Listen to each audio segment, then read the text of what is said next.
When someone tells you to read a book, your first thought may be, a book? In 2026?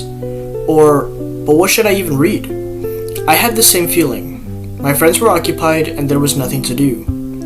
The thing is, I'm an active person, so when no one interacts with me, I just kind of explore and experiment with anything around me. I may fiddle with my fingers, tap my desk, but most recently, read or write. It started with a rare day at home with finished work. I was scrolling on Instagram to pass the time, and I eventually found a series of reels that entered my feed. They provided story ideas, which interested me because I've heard people story write, but I've personally never tried it, so I did. I took a prompt that was something along the lines of a character that relives their high school years in a time loop. So in 10th grade chemistry, I just started writing this story. I took random names and I'd scramble the letters to form new names, and they'd be the characters in my story. I ended up with a plot of 2 main characters, 2 12th graders, and a death loop. The deuteragonist, or secondary main character, is a girl whose father recently passed, so she's going through troubling times. The main protagonist is this boy that likes her and tries his best to comfort her through these times, leading to rather dark moments where he has to save her from herself and what she may do to herself. I ended up not finishing the story, but having a pretty good idea on where it'd end up. I was pretty proud of myself for making a story that I could see how everything could connect. I remember at later parts of the story, I would research birds and their types of symbolism. I'd look at birds like the golden eagle, western bluebird, and raven. I tried to integrate some of them throughout the story to symbolize certain events that would happen later. For example, I would use ravens to signal when something bad was going to happen, and use a golden eagle when progress was made for the protagonist or he had his final ending. Other research I did when writing stories included the story I started right after this.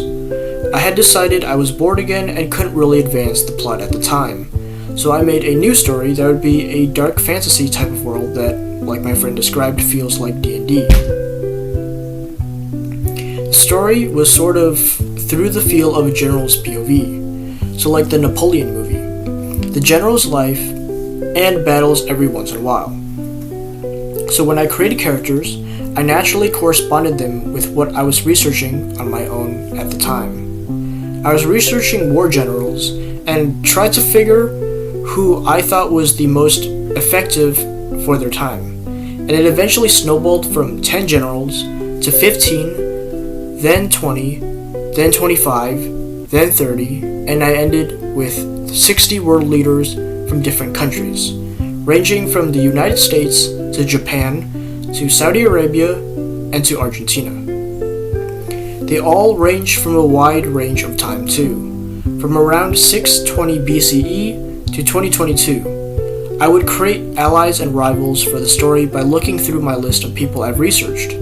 I'd mix their names with names of bosses from a game I used to play on Roblox called Field of Battle. I also would add in key aspects of the leaders into my own stories and characters. Hixer, a character that was the mix of President Ulysses S. Grant and High Chieftain Zurich from Field of Battle, is the strongest rival of my protagonist, Septim. So he gained the final boss factor from Zurich and the tactic of Grant during the Civil War of just throwing troops at the enemy to push them all the way back to the capital, no matter the losses. For other stories I worked on, I would research other types of media. In another example, when writing a story of a mother that passed away and her daughter that was still scared of her father, I researched cryptids like the Dark Watchers and Indrid Cold, adapting them to be a band of angels and the Archangel Michael. But of course, when researching, it's not the only thing that helps me form a story. I tend to read genres that have dark twists that you can see fuel my stories.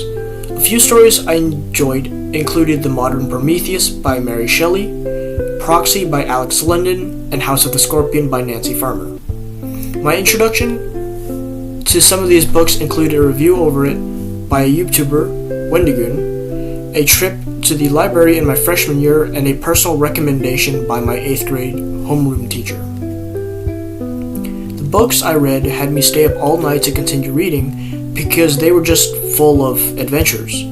My dad said my reading reminded him of my sister because when he used to take her to the library, she'd read every single book off the shelf while she was bored. I think that may be the thing that makes reading nice.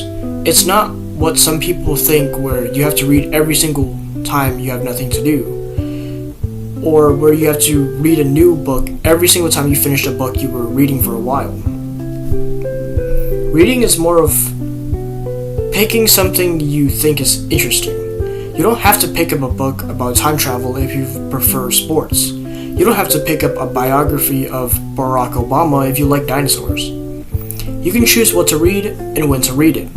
Let it capture your attention for hours, reading chapters of any subject you're actually interested in. Like me, I don't like reading 300 to 500 page books every day, and so I don't. I pick a book I like and space it out in like a month. Reading and writing aren't hobbies that people like to do every day, but it's something that should be as easy as a simple doodle. It's not a job that you must keep up with until the rest of your life. It's a thing you jump straight into when you've got nothing to do and want to kill time.